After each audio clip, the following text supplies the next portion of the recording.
किन होला? किन यति धेरै प्रतिभाशाली पढे लेखेका नेपालीहरू राम्रो अवसर खोल्दै देश छोड्छन्?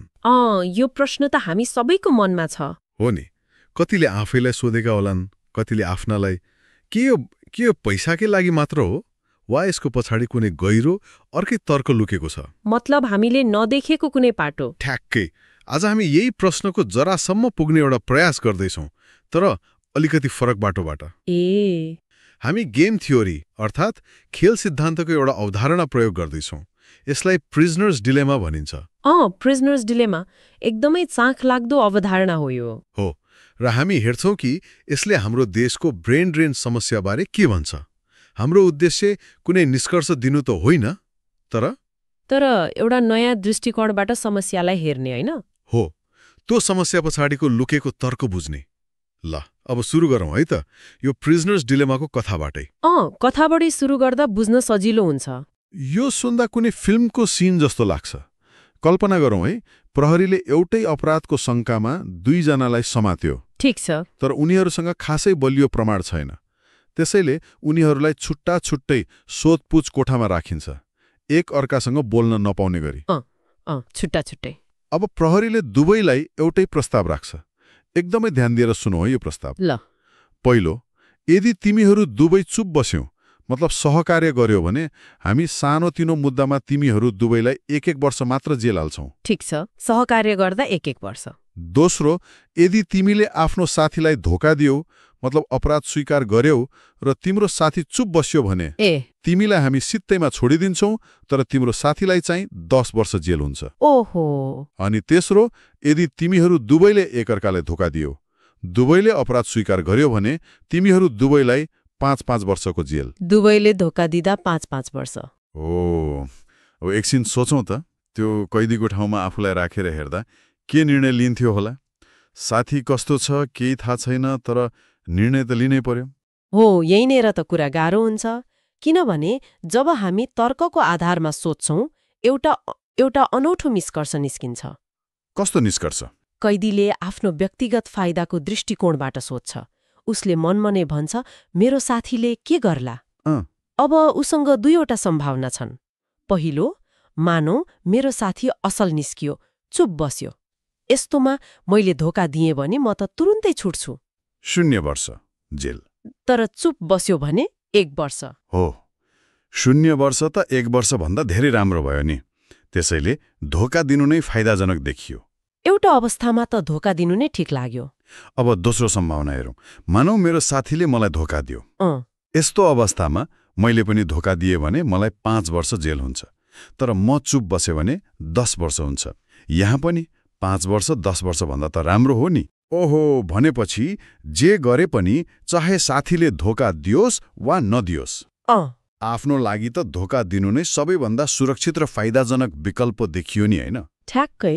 अर्को व्यक्तिले जुनसुकै निर्णय गरे पनि व्यक्तिगत रूपमा धोका दिनु नै सबैभन्दा तर्कसङ्गत विकल्प देखिन्छ। तर जब दुवै कैदीले यही तर्कसङ्गत बाटो रोज्छन्, तब के हुन्छ?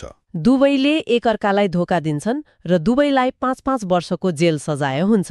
जबकि उनीहरूले सहकार्य गरेको भए दुवैलाई 1-1 वर्ष मात्र जेल हुन्थ्यो, जुन दुवैका लागि सबैभन्दा उत्तम नतिजा थियो। यहाँ नै यो सिद्धान्तको विरोधाभास छ। सबैले आफ्नो लागि सबैभन्दा राम्रो निर्णय गर्दा अन्त्यमा सबैको लागि नराम्रो नतिजा निस्किन्छ। वाह, मतलब एउटा सानो कथाले हाम्रो देशको यति ठूलो समस्याको जडलाई समात्न सक्दो रहेछ। हो, यो लेन्सबाट हेर्दा कुरा अर्कै देखिन्छ। अब यही अवधारणालाई नेपालको सबैभन्दा ठूलो र वास्तविक समस्या ब्रेन ड्रेनसँग जोडौँ न त। ल, जोडौँ। एउटा स्रोतले यसलाई प्रस्ताएको छ। यहाँ कैदीहरू भनेका हामी जस्तै शिक्षित नेपाली युवाहरू हुन्। अनि उनीहरूको दुविधा जेल सजाय होइन। उनीहरूको दुविधा हो नेपालमा बस्ने वा विदेश जाने। हो, यहाँ सहकार्य भनेको के हो त? सबै प्रतिभाशाली युवाहरू नेपालमै बस्नु, यहाँ सङ्घर्ष गरेर देश बनाउन लाग्नु। यदि साँच्चै यस्तो भयो भने त केही वर्षमा देशको मुहारै फेरिन्छ।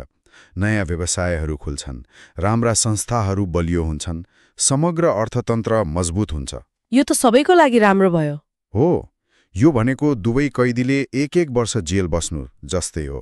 थोरै त्याग, तर सबैको भलो। तर जब हामी व्यक्तिगत तहमा झर्छौं, हो, त्यहाँ तस्विर पुरै बदलिन्छ। यसलाई अझै प्रष्ट पार्न एउटा काल्पनिक पात्रको कुरा गरौँ न। मानौ एकजना प्रतिभाशाली सफ्टवेयर इन्जिनियर छिन्, नाम दिउँ सृजना। ठिक छ, सृजना। उनी नेपालमै एउटा कम्पनीमा काम गर्छिन्, मेहनत गर्छिन्, तर तलबले घर खर्च चलाउन धौधौ छ। उता उनलाई युरोपको एउटा कम्पनीबाट राम्रो अफर आएको छ, जहाँको कमाई यहाँभन्दा 5 गुणा बढी छ। अब सृजनाको दिमागमा के चल्छ होला? सृजनाको दुविधा नै प्रिजनर्स डिलेमा हो। उनी सोचिन्, यदि म नेपालमै बसे र म जस्तै अरू हजारौं इन्जिनियर, डाक्टर, म्यानेजरहरू पनि बसे भने त देश बन्छ। हो, हामी सबै मिलेर देश बनाउँछौं। 10-15 वर्षमा नेपालमै राम्रो अवसर सृजना होला। तर यदि म बसे र अरू धेरैजना विदेश गए भने के हुन्छ? देशमा अवसर झन घट्छ, राम्रो काम गर्ने मान्छेको अभाव हुन्छ र म यही थोरै तलबमा सङ्घर्ष गरेर बसिरहन्छु। म व्यक्तिगत रूपमा घाटामा पर्छु। अनि त्यो सोचको अर्को पाटो पनि त छ नि। उनले यो पनि त सोचिन्, यदि म विदेश गएँ र अरूहरू नेपालमै बसेर देश बनाउन लागे भने मलाई व्यक्तिगत रूपमा त झन् धेरै फाइदा हुन्छ। हो, मैले राम्रो कमाई पनि गर्छु, मेरो परिवार सुखी हुन्छ र उता मेरो देश पनि बन्दै जान्छ। एकदम सही। र समस्या के हो भने हरेक व्यक्तिले यही तर्क अपनाउँछ। जब सृजना जस्ता हजारौं व्यक्तिले व्यक्तिगत फाइदा हेरेर विदेश जाने तर्कसङ्गत निर्णय लिन्छन्, तब देशले आफ्नो सबैभन्दा दक्ष र ऊर्जाशील जनशक्ति गुमाउँछ। अनि त्यसको नतिजा स्वरूप नेपालमा योग्य जनशक्तिको अभाव हुन्छ। राम्रा कम्पनीहरू फस्टाउन सक्दैनन् र नयाँ अवसरहरू सृजना नै हुँदैनन्। जसले गर्दा अर्को पुस्ताका सृजनाहरूका लागि विदेश जानु झनै बढी तर्कसङ्गत निर्णय बन्न पुग्छ। यो एउटा चक्र हो। तर मलाई एउटा कुरामा शङ्का लाग्यो कि सबै युवाले यस्तो तर्कसङ्गत भएर यस्तो हिसाब किताब गरेर सोध्छन् र? राम्रो प्रश्न। कतिपय त केवल साथीहरूको लहाइलहाइमा वा सामाजिक दबावमा पनि विदेश जान्छन् होला नि। यो सिद्धान्तले त्यसलाई समेट्छ? एकदमै राम्रो प्रश्न हो। पक्कै पनि सबैले यसरी गणितीय हिसाबले सोच्दैनन्। कसैलाई रहर होला, कसैलाई बाध्यता। तर यो सिद्धान्तले व्यक्तिगत मनोविज्ञानको कुरा गर्दैन। यसले प्रणालीको संरचना र त्यसले सृजना गर्ने दबावको कुरा गर्छ। प्रणालीको दबाव? हो, तपाईले लहलहीमा जानु पनि त यही प्रणालीको उपज हो। जब आफ्ना 4 जना साथी विदेश गएर राम्रो जीवन बिताइरहेको देखिन्छ, तब नेपालमा बस्नु अतार्किक जस्तो देखिन थाल्छ। प्रणालीले नै धोका दिन अर्थात् विदेश जान प्रेरित गरिरहेको हुन्छ। रमाइलो त के छ भने यहाँ कोही पनि गलत छैन। हो र? आफ्नो परिवारको लागि राम्रो जीवन खोज्ने सृजना पनि सही छिन्। तर जब हजारौं सही निर्णयहरू एकै ठाउँमा जोडिन्छन्, देशको लागि भने एउटा ठूलो गलत नतिजा निस्किन्छ। यो नै हाम्रो राष्ट्रिय दुखान्त हो। यो सुन्दा त एकदमै निराशाजनक लाग्यो।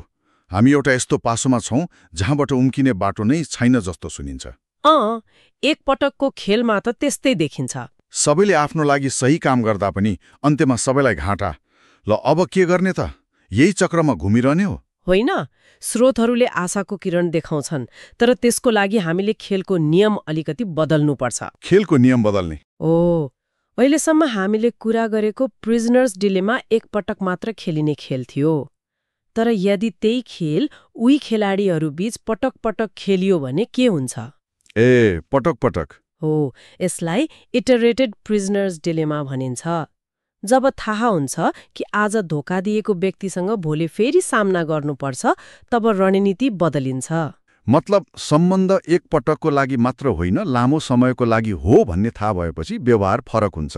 यो त वास्तविक जीवन जस्तै भयो। हो, यसैमा सन् 1980 को दशकमा रबर्ट एक्सलरोड नामका एक राजनीतिशास्त्रीले एउटा रोचक कम्प्युटर टुर्नामेन्ट आयोजना गरेका थिए। Computer tournament? हो, उनले संसारभरका विज्ञहरूलाई इटरेटेड प्रिजनर्स डिलेमा खेल्नका लागि कम्प्युटर प्रोग्रामहरू बनाउन लगाए। अनि कोहीले एकदमै जटिल चलाक रणनीतिहरू बनाए। तर त्यो टुर्नामेन्टमा विजयी भएको रणनीति आश्चर्यजनक रूपमा एकदमै सरल थियो। सरल रणनीतिले जित्यो? हो, जसको नाम थियो टेट फर ट्याट। टेट फर ट्याट? यो त जस्तालाई त्यस्तै भनी जस्तो सुनियो। यसले काम कसरी गर्छ? यसको नियम जम्मा 2वटा छ। पहिलो, सुरुमा सधैँ सहकार्य गर्ने, आँखा चिम्लेर विश्वास गर्ने। ठिक छ, सुरुमा विश्वास गर्ने। र दोस्रो, त्यसपछिका हरेक चालमा विपक्षले अघिल्लो चालमा जे गर्यो ठ्याक्कै त्यही गर्ने। यदि विपक्षले सहकार्य गर्यो भने तपाईँ पनि सहकार्य गर्नुहुन्छ। यदि उसले धोका दियो भने तपाईँ पनि अर्को पटक तुरन्तै धोका दिनुहुन्छ। बुझ्यो। स्रोतमा उल्लेख गरियो अनुसार यस रणनीतिका 3वटा सुन्दर विशेषताहरू छन्। पहिलो, यो असल नाइस छ किनभने यसले कहिले पनि पहिले धोका दिँदैन। ठिक छ। दोस्रो, यो प्रतिक्रियात्मक रिटालिएटरी छ किनभने धोका पाएमा यसले तुरन्तै बदला लिन्छ। अनि तेस्रो? र तेस्रो, यो क्षमाशील फर्गिभिङ छ। जब विपक्ष गल्ती महसुस गरेर फेरि सहकार्यमा फर्कन्छ, यो पनि पुरानो कुरा बिर्सेर तुरन्तै सहकार्यमा फर्किहाल्छ। तर यो त कम्प्युटर सिमुलेसनको कुरा भयो। मान्छेको व्यवहार त्यति सरल र अनुमानयोग्य हुँदैन नि। हो, त्यो पनि हो। अनि यो टिट फर ट्याट फुन्दा त अनि बदलाको भावनामा आधारित जस्तो पनि सुन्यो। के एउटा समाज बदलाको आधारमा चल्न सक्छ? तपाईको प्रश्न एकदमै जायज छ। यो बदला जस्तो सुनिए पनि यसको गहिरो अर्थ जवाफदेहिता हो। जवाफदेहिता हो। यसले के सन्देश दिन्छ भने आफ्नो कार्यको परिणाम हुन्छ। सहकार्यको पुरस्कार सहकार्य नै हो र धोकाको मूल्य धोका नै हो। यसले प्रणालीलाई अनुमानयोग्य बनाउँछ। ठ्याक्कै। र स्रोतले भन्छ समाजमा विश्वास र सहकार्यको विकास हुनका लागि ठूला ठूला नैतिक नियम वा लिखित सम्झौताहरू नै चाहिन्छ भन्ने छैन। त्यसो भए के चाहिन्छ त? केवल 2 कुरा भए पुग्छ, पटक पटकको अन्तर्क्रिया र विगतको व्यवहारको सम्झना।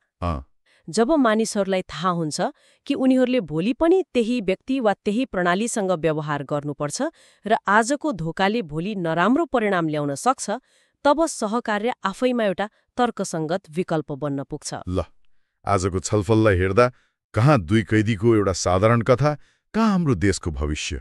हो, यो सिद्धान्तको आँखाबाट हेर्दा त समस्याको जरा नै अर्कै ठाउँमा देखियो। व्यक्तिगत रूपमा सही देखिने निर्णयहरूको जोडले कसरी सामूहिक रूपमा देशलाई कमजोर बनाइरहेको छ भन्ने देखियो।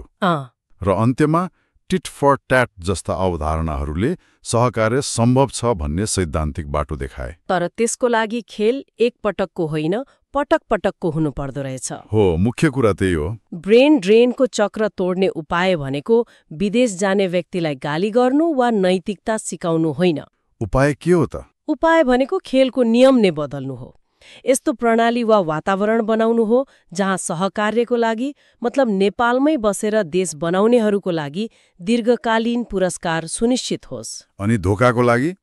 धोकाको लागि अर्थात् केवल व्यक्तिगत फाइदा हेरेर प्रणालीलाई कमजोर बनाउने कार्यको लागि केही न केही परिणाम होस्। जब सृजना जस्ता युवाहरूलाई लाग्छ कि नेपालमा बस्नु भनेको एक पटकको जुवा होइन, बरु एउटा लामो खेल हो जहाँ आजको लगानीले भोलि अवश्य प्रतिफल दिन्छ, तब मात्र सहकार्य बलियो विकल्प बन्न सक्छ।